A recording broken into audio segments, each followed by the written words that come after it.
Assalamualaikum warahmatullahi wabarakatuh. Bismillahirrahmanirrahim. Alhamdulillahirabbil alamin. Wassalatu wassalamu ala asyrofil anbiya'i wal mursalin wa ala alihi washabihi ajmain, amma ba'du. Selamat siang untuk semuanya. Saya Joyo Juwoto dari Bangilan, dari komunitas Kalikening, dalam rangka ikut memeriahkan bulan bahasa bersama komunitas rumah persinggahan. Ini mengadakan satu acara yang sangat luar biasa sekali, yaitu mengadakan acara review buku milik penulis Tuban. Alhamdulillah di Tuban ini banyak sekali komunitas-komunitas literasi yang akhir-akhir ini menggeliat dan menunjukkan eksistensinya, yaitu dengan banyaknya karya-karya yang telah ditulis.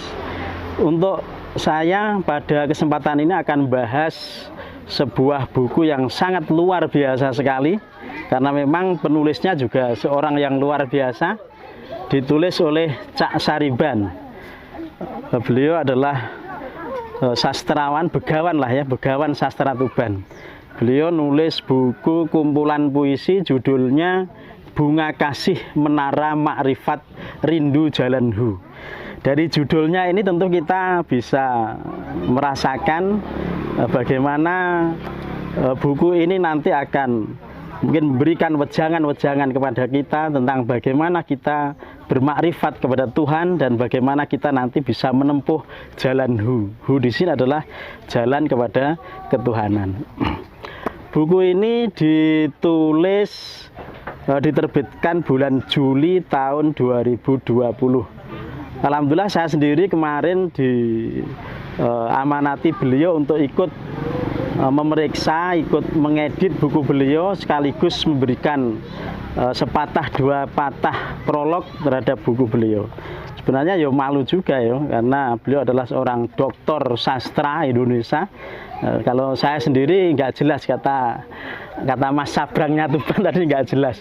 Ini dari mana sih orang ini nggak jelas. Saya juga bukan orang sastra, juga bukan dari hal yang berkaitan dengan tulis menulis. Kalau saya sarjana itu SPDI, Sarjana Pendidikan Agama Islam itu. Kemudian buku ini berisi sekitar memang tak hitung 62 judul puisi. Ini antologi puisi Cak Sariban. Ketika saya ngobrol-ngobrol dengan beliau itu, beliau memang mengatakan menulis puisi yang diterbitkan dalam buku Makrifat Kasih Menara Bunga Kasih Menara Makrifat Rindu Jalan Hu ini sebenarnya bukan satu kesengajaan. Jadi dia hanya mengumpulkan tulisannya gitu, karena memang beliau ini seorang penyair yang luar biasa. Jadi hampir di setiap perkataannya itu adalah syair saja itu ya.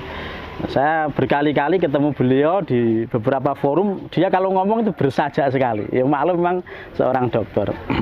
Kembali pada di awal bahwa beliau menulis buku ini seakan-akan seperti saya ingat kisahnya Jalaluddin Ar-Rumi itu. Jadi Ar-Rumi itu kan menghasilkan puisi yang sangat banyak sekali. Kalau dipikir secara logika ya mungkin logika kita mungkin yang cetek gini ya nggak mungkin mampu memproduksi ribuan puisi dalam rentang waktu sekian. Lah Pak Sariban, Cak Sariban kayaknya akan meniru seperti itu. Jadi beliau tiap perkataannya itu bersair ya. Sehingga karena sekarang itu untuk mendokumentasikan syair, tulisan itu sangat mudah sekali. Ditulis di WA, dikirim. Biasanya beliau itu minta, "Mas ini didokumentasikan, besok nanti kita cetak." Gitu. Untuk buku beliau yang berjudul Bunga Kasih Menara Makrifat Rindu ini yang saya baca dan istilahnya ya menjadi titik poin daripada buku ini itu puisinya sangat singkat sekali. Itu yang ada di halaman 10. Saya bacakan, judulnya adalah Diam, halaman 10-11. Ini hanya beberapa kata, saya baca puisinya. sunyi nisbi derap desir hati, melewatkan angin kebahagiaan, panjatkan doa episode kebajikan dan keabadian. Jadi puisi ini sangat singkat sekali. Saya sendiri juga nggak bisa mengkritisi ya, apakah puisi singkat seperti ini bisa dikatakan puisi atau tidak, itu saya juga nggak tahu. Cuma ketika saya membaca puisi yang sangat singkat ini, saya seakan-akan itu diceburkan di samudra gitulah ya. Walaupun singkat, walaupun padat, diksi-diksinya ini banyak menggambarkan sesuatu yang kalau saya terangkan di sini mungkin waktunya akan kehabisan. Jadi mungkin saya hanya sedikit saja membahas tentang puisi diam beliau. Dalam epilog yang saya berikan itu saya mengomentari tentang puisi diam itu seperti ini. Jadi puisi diam yang ditulis Cak Sariban ini mengingatkan saya pada satu makalah yang ditulis oleh Ibnu Athaillah As-Sakandari itu dalam kitabnya dalam kitabnya Al-Hikam. Itu beliau mengatakan ma nafa'al qalba sayun mislu uzlatin yadkhulu biha maidanu fikratin. Artinya tidak ada sesuatu yang lebih bermanfaat bagi hati ini kecuali uzlah, kecuali dalam kesepian itu sendiri, kecuali dalam posisi diam. Karena dengan posisi diam tersebut maka alam pikiran kita itu akan menjadi terbuka. Alam pikiran kita itu seakan-akan mendapatkan nur, yang mana nur itu sumbernya dari Lauhil Mahfud, yaitu sumber segala ilmu pengetahuan. Itu yang komentar saya mengenai puisi beliau yang berjudul Diam tadi. Dan banyak sekali puisi-puisi beliau yang ditulis istilahnya memberikan wejangan kepada kita untuk mendekatkan diri kepada Tuhan. Karena memang ya secara usia memang beliau sudah eranya uzlah. Jadi seperti Kanjeng Nabi itu kan 40 tahun uzlah itu kan. Dan beliau ini juga sudah melebihi era itu. Jadi sangat wajar sekali ketika puisi-puisi beliau ini memang banyak berbicara tentang uzlah, tentang makrifat, tentang kerinduannya kepada Tuhan.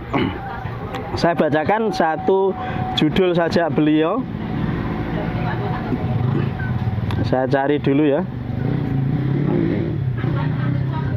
Oke, dalam salah satu puisi judulnya itu Menara Makrifat. Beliau menulis, senja itu aku mengajakmu berkunjung ke rumah Tuhan. Menara tinggi mengingatkan jasad makrifat terkubur di kaki peribadatan ini. Khusyuk sujudmu meninggalkan aku teramat jauh. Jadi kalimat ini adalah perasaan di mana manusia ini rindu untuk menuju kepada jalan ketuhanan. Kalau beliau mengatakan sebagai rindu jalan hu tadi. Puisi Cak Sariban ini kalau dalam khasanah santri pesantren itu bisa dikategorikan semisal suluk. Suluk dari bahasa Arab, salakaya seluku itu yaitu menempuh jalan. Kita sebenarnya punya banyak penulis-penulis suluk seperti Sunan Bonang yang menulis banyak buku, itu beliau juga banyak menulis suluk. Ada suluk Wujil, kemudian ada suluk Malang Sumirang itu yang ditulis oleh Sunan Panggung. Ada suluk Syekh Melaya itu suluk Linglung yang ditulis oleh Sunan Kalijogo. Dan kebanyakan suluk ini memang perjalanan hati atau perjalanan kemakrifatan kepada Tuhan. Jadi ada nilai mistisisme Islamnya. Ketika Cak Sariban menulis puisi ini, seakan-akan dia memang sedang menempuh jalan menuju jalan ketuhanan tadi. Tidak hanya itu, saya juga ingin mengomentari puisi beliau. Ini yang paling akhir, judulnya adalah Luruh. Luruh ini hilang gitu ya. Saya baca, luruh, rasaku luruh hati jiwa, ruh fitrahku dalam sepi, jiwa tenang tak lagi butuh apa-apa. Oh, ruh Rasul mahabbah kami, bimbing saban langkah ini, mendaki arsy, merindu kekasih maha kekasih. Membaca luruh dalam buku Cak Sariban ini mengingatkan saya bahwa jiwa yang tenang itu jiwa yang tak lagi butuh apa-apa. Jadi saya ini ingat Sosro Kartono ya. Sosro Kartono ini adik atau kakak ya, kok lupa. Kakaknya Kartini. Beliau nggak tahu dia ini terinspirasi dari mana menulis sebuah ya semisal puisi Jawa yang ditembangkan oleh dalang siapa itu, Mbah Jiwo Tejo itu. Saya senang kalau dengar Mbah Jiwo Tejo nembang yang judulnya Sugih Tanpa Bondo.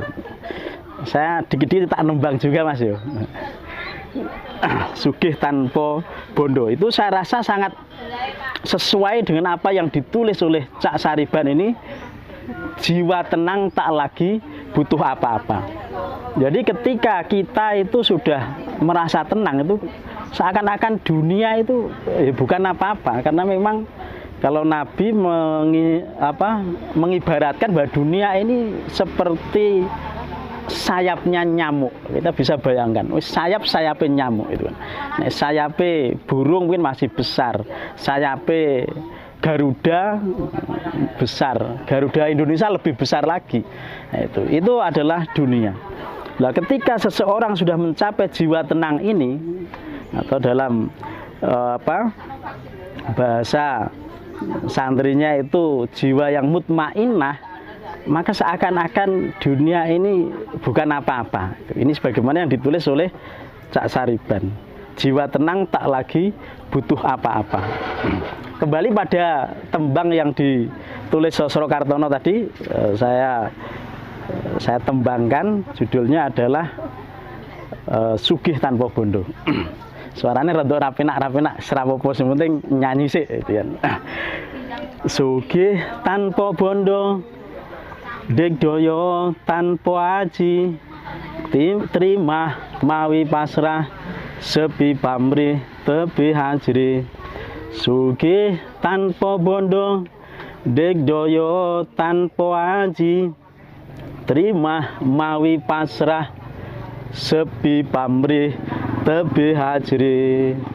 Langgeng tanpa susah, tanpa seneng, anteng manteng sugeng jeneng.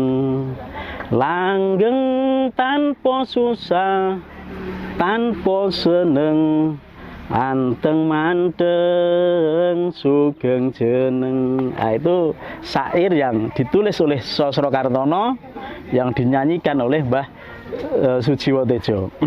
Mbah Sosro Kartono ini kakaknya Kartini dimakamkan di Kudus. Sayangnya sampai hari ini saya belum pernah ziarah ke sana, belum pernah tahu makamnya di mana. Tapi beliau sangat luar biasa sekali. Nah, ini tentang puisi yang ditulis oleh Cak Sariban luruh. Dan banyak sekali puisi-puisi beliau yang berbicara tentang hati, berbicara tentang makrifat. Tapi saya rasa di kesempatan siang ini saya tidak bisa membahas semuanya. Saya hanya memberikan apresiasi yang cukup luar biasa sekali dengan karya beliau yang terbit tahun 2020 ini. Dan saya juga merasa bersyukur ikut memberikan sedikit epilog untuk buku beliau. Ini kalau saya lihat dari dari naskah beliau ini yang memberikan pengantar, yang mengendos ini dokter-dokter semuanya. Jadi saya sebenarnya agak minder gimana, tapi pokoknya ditulis gitu saja. Selanjutnya saya bahas satu lagi ya, ben rondok dawa waktu ini Mas ya.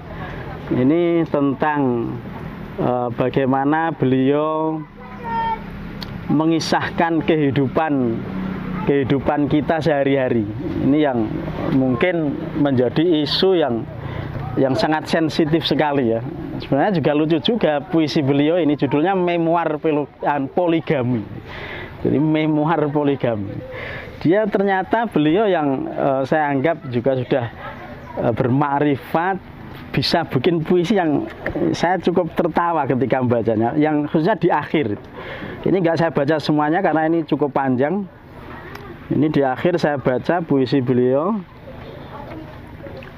Ambulan datang raung sirine tangisan membahana, laju suara menyepat gitat blitz wartawan menghujan, esok ku baca koran, mobil jenazah dilindas kereta, potongan jenazah dibawa 3 istri, cukup adil mereka, istri pertama kepala, istri kedua badan dan tangan, istri ketiga betis, kaki dan sekitarnya. Kamu bisa bayangkan betapa lucunya beliau. Jadi ketika mengomentari, ketika memberikan kritik tentang poligami, ini kayaknya beliau nggak poligami, cukup 1 katanya seperti itu. Jadi ketika poligami ini kan memang sebuah ajaran Islam yang mana kita tidak boleh menolaknya. Tapi itu adalah pilihan. Ketika kita mampu berbuat adil, ya kita boleh melakukannya. Tapi Tuhan sendiri mengatakan bahwa kamu itu akan sulit untuk berbuat adil. Jadi ada perintah menyuruh, tapi ada perintah larangan juga. Ki orang arah iso adil kan. Jadi yo merintah yo ngelarang. Berarti ini tinggal kita bagaimana. Lah beliau ini lucu sekali ketika memberikan komentar terhadap pelaku poligami ya. Ketika suaminya meninggal, ketika si laki-laki meninggal, jenenge adil kan harus dibagi 3. Kamu bisa bayangkan. Jadi yang pelaku poligami kalau membaca puisi ini ya pasti akan ketakutan. Gimana nanti saya? Nanti kubur saya jadi 3. Kepala sendiri, badan sendiri, kemudian kaki sendiri. Ini saya rasa adalah kritik yang sangat luar biasa sekali, walaupun ditulis cukup humoris, tapi ini sangat mengena sekali menurut saya. Saya sendiri kalau mau poligami akhirnya ya mikir-mikir juga itu. Piye kok aku sirahku engko nek sirahku goleki awake endi ya itu kan. Jadi dari bahasa puisi beliau yang cukup jenakain ternyata memberikan pelajaran yang sangat luar biasa sekali. Mungkin itu yang dapat saya sampaikan untuk siang ini. Semoga apa yang ditulis oleh Cak Sariban ini bermanfaat untuk kita semua. Akhir kata, selamat untuk Cak Sariban yang telah mengukir dan memahatkan penanya menjadi amal jariah yang tak berkesudahan, mengalir bersama gemicik air dan sungai telaga kata yang telah dibuatnya menjadi untean-untean bait yang bisa memberikan pertolongan, memberikan syafaatnya kelak. Karena buku ini saya rasa bisa masuk dalam kategori suluk tadi, yaitu jalan menuju ketuhanan. Itu saja dari saya. Terima kasih. Apabila ada kekurangan, kesalahan dari apa yang saya uraikan, mohon maaf. Dan akhirul kalam, assalamualaikum warahmatullahi wabarakatuh.